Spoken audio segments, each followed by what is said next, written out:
Imagine 2 weeks without a single word spoken or a glance at your phone. This was my reality when I decided to fly up to India. In India, there's this healing center I stayed at with monks. It's called Akam, and basically they have this beautiful temple that you go to and all these programs that teach you lessons on mindfulness.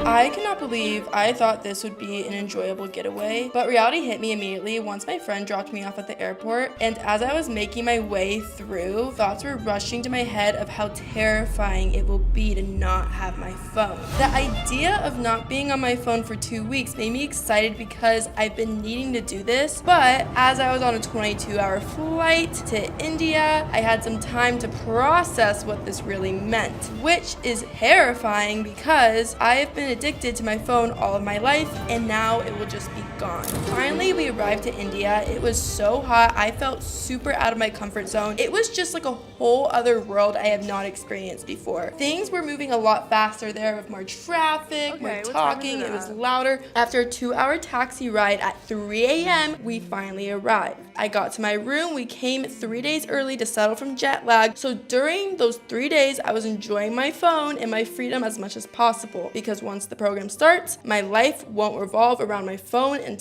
talking anymore. I am nervous, but I know I'm gonna be able to pull it off, and since being here, a part of me is actually really excited, and I believe that I'm able to go all out with it. There's some thoughts to me. It's can I pull this off? Can I go all out with it? Maybe I'll find something out about myself. Maybe I'll learn how to slow down. Maybe being off my phone will help with my brain and its chaoticness. I do feel like being on your phone does a lot to our brains and stuff, so wish me luck, guys. The program I am attending is called ACOM. It has been a part of my family for a while. My dad started attending this program 10 years ago and would bring the teachings back to me when I was staying at home and he was in India. I am familiar with the campus that we are staying at and really enjoy it, as I know the community really well and I know the area really well. I got to see my best friend Katya, which I love her so much.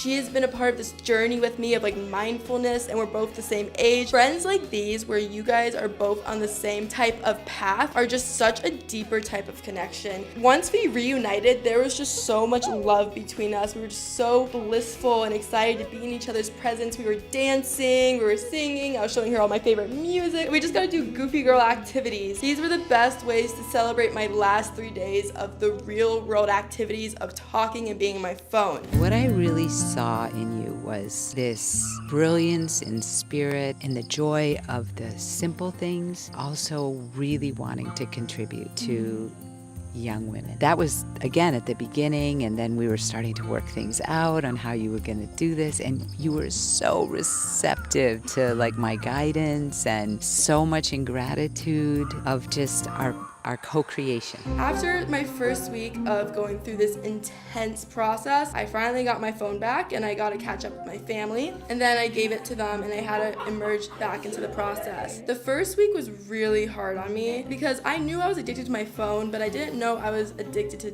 talking. I thought I'd be able to just shut my mouth and go all out. However, I was doing that, and then there'd be situations where I would want to order a cup of coffee, or I would want to say something to someone because their outfit was cute, or I just felt like there was someone there that I thought was the coolest person ever and I wanted to become their friends, and I had this urge to create a friendship, but I couldn't talk. And I'm not gonna lie, I cheated a little bit. For the first couple of days, I slowed into it where I would go 7 hours not talking, then maybe talk here, and then go silent again. But after those first 3 days, once I started to really get a hold of this process, I was able to fully go all out, and I developed a strategy so I would not feel the urge to talk to people, where I just kept to myself. At lunchtime, I would sit by myself. During the processes and the classes, I would sit with myself, and this was so good for me. I needed to be with myself. It taught me how to love myself and love being in my own presence and not crave being in other people's presence all the time, which was a crazy inner journey that was amazing and not expected. I didn't know that just sitting with yourself and not talking with myself could make such a difference. The first week was hard. I was having so many emotional roller coaster moments where I would be super happy happy after a process, and then I would be super sad because I was looking within, which is something I haven't done for a while. I've been holding in a lot of my feelings and now I'm finally facing them. It's not easy. Like mindfulness, it looks cute and aesthetic online with like the cute meditations and stuff, but once you go to this depth with it where you actually have to look within, it's a whole other game. The only thing that kept me moving forward was this feeling in me where I want better for myself. The life I had before where I was so addicted to my phone and I would get super attached to comments people would comment on my